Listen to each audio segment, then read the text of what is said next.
Welcome back to the Goonies podcast. That's right, this is episode 2. This time we will be covering, and a drum roll please, The Great Gatsby. That's right, I cannot wait. We have the man himself here, James Gatz, otherwise known as J. Gatsby.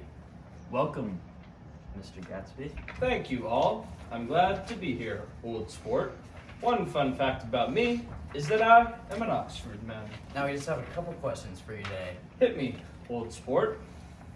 How did your upbringing affect who you are today? Well, as some of you know, I have a very secretive life, old sport. My appearance is often different than my reality, old sport. Could you elaborate a little on that? Yes, I'd be happy to, old sport. You see, when I was growing up, old sport, I was known as James Gatz. I grew up in North Dakota. My parents were very poor and we did not have much money. I tell people that I grew up within a wealthy family, but that is not the case. Wow, that's quite the story, James. Indeed it is. Thank you for opening up to your past about us. You're welcome, old sport. You seem to live a life of secrecy, but how does this affect your relationship with the other characters? Why, yes. Yes, I do. I like to hide what I truly do, and many people do not actually know. I have a burning secret love for a married woman named Daisy Buchanan, whose face was sad and lovely with bright things in it, bright eyes and a bright, passionate mouth. She has had my heart for a while. Oh wow, she's a married woman and you still try to spark a relationship with her? Yes, I do. We used to have a relationship, but I went off to war.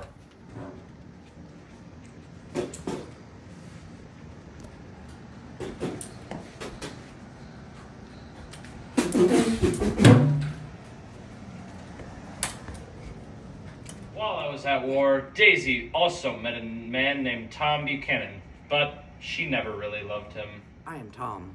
I am Daisy. Tom has also been having an affair with another married woman named Myrtle Wilson this whole time. I am Myrtle. I am Tom. No one can know about us. Wow, what a gut-wrenching story that is.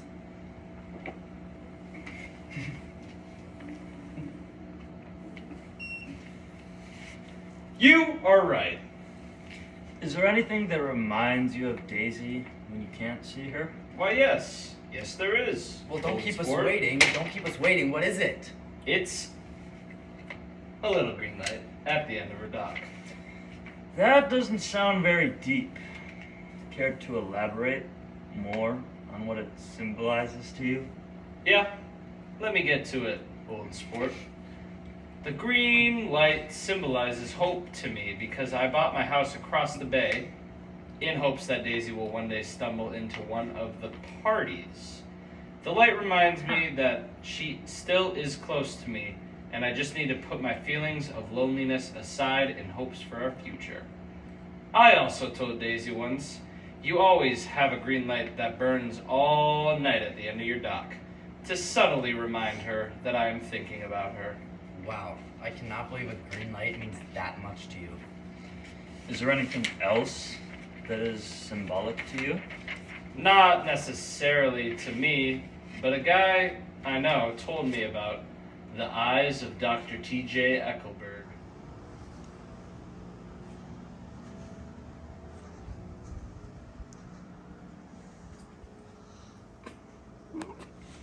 Wow, that sounds scary.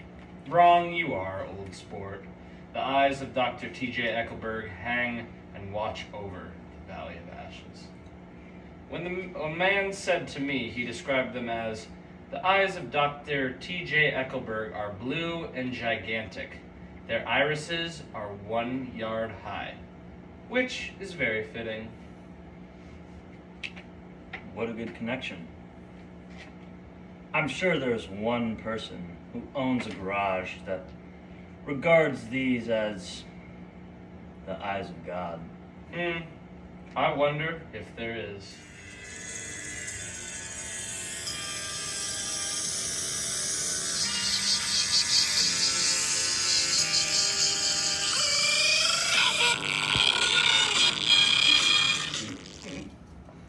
Now, Jay, let's talk about your life throughout the events of the book. Sure thing. I'd be happy to, old sport. So when it comes to appearances versus reality, you put up the appearance of being this very interesting millionaire when you are nothing that you seem to be. That's true, old sport. I put up this whole image just for Daisy. Now I wanted her to make the first move. I had thrown parties in hopes of her showing up.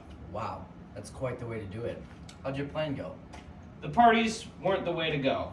I wish I had rather just had Nick invite her to tea in the first place. Yeah, that does sound easier. How did this man Nick help you with Daisy? Well, at the time, Nick, who was my neighbor, was Daisy's second cousin. So, he was the key to making my grab for Daisy within arm's reach. I had Nick ask her over for tea so I could show up and finally reunite with her. I wanted her to see my house as I set up everything in there just for her. That is some elaborate plan. But how did it end up working out? Well, it has gone well so far. We have a lunch plan with Nick and Jordan Baker, and Tom and Daisy. Daisy finally feels ready to let Tom know she doesn't love him. And after that, Daisy and I will live our dreams together. Yum. Great stuff. All right, I'm heading home, old sports. Me and Nate Daisy will meet you back at the houses. Good later, Gatsby. Nick, care to join me for a swim? No.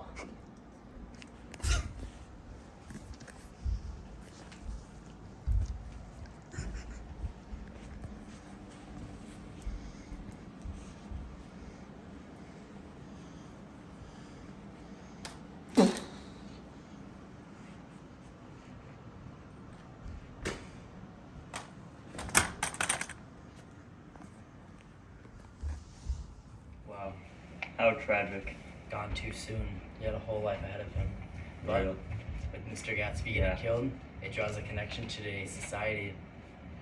Violence is often the first choice for many people in today's society, just like it was for George Wilson. One lesson that F. Scott Fitzgerald leaves us with is that there are alternatives to violence, and that in the end, it truly helps nobody. George Wilson took the selfish way out and took Gatsby's life as well. Not only did he hurt his loved ones, but also Gatsby's loved ones. So, in a tricky situation, take this lesson from the great Gatsby and do not choose violence first. That's all we have, folks. See you in episode 3. Peace.